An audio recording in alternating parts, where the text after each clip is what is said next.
Baik, bismillahirrahmanirrahim. Assalamualaikum warahmatullahi wabarakatuh. Selamat sore adik-adik semua. Kali ini kita akan belajar mengenai buku non-fiksi.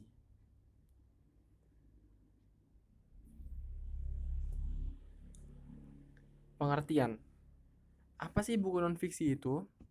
Buku non-fiksi adalah sebuah karya sastra yang berbentuk buku dan berisikan sesuatu yang nyata, seperti kisah atau peristiwa yang benar-benar terjadi.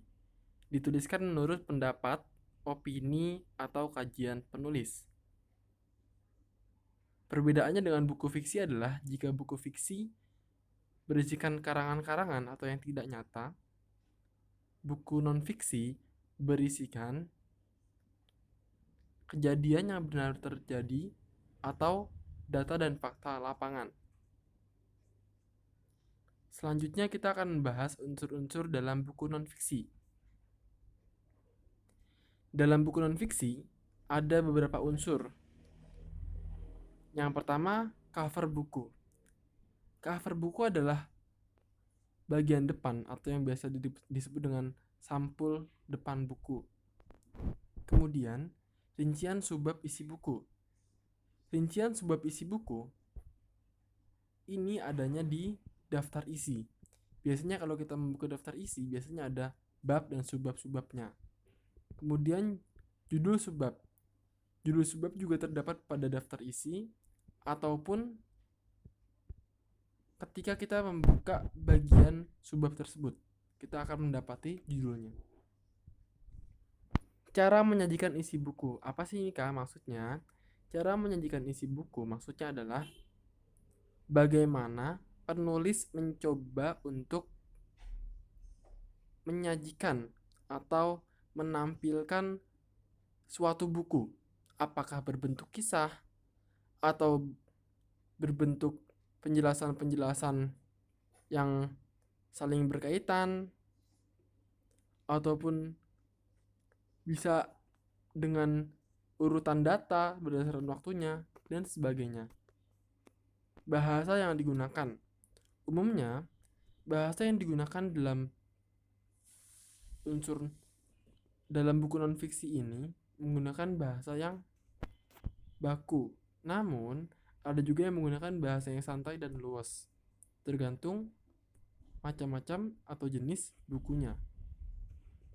Dan sistematika penulisan. Sistematika penulisan adalah terkait dengan bagaimana menuliskan buku tersebut. Next, kita akan membahas contoh buku non-fiksi.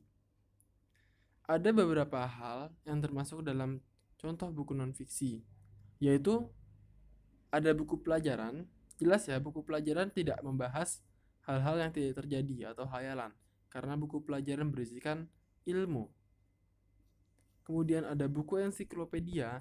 Buku ensiklopedia adalah buku kumpulan ilmu, ilmu-ilmu umum. Kemudian biografi.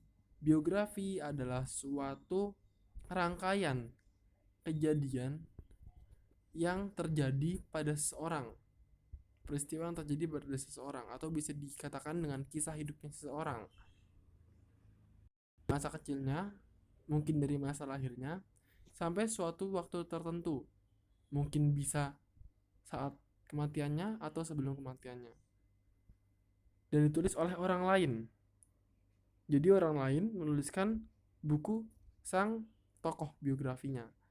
Namun, jika autobiografi adalah biografi yang ditulis oleh dirinya sendiri. Jadi orang tersebut menuliskan biografinya. Kemudian ada dokumenter. Dokumenter adalah suatu rekaman atau kejadian atau fakta-fakta pada suatu peristiwa. Esai. Esai adalah suatu pembahasan mengenai fenomena-fenomena baik alam maupun sosial ataupun pembahasan ilmu yang di dalamnya terdapat pendapat dan opini dari penulis. Kemudian laporan ilmiah.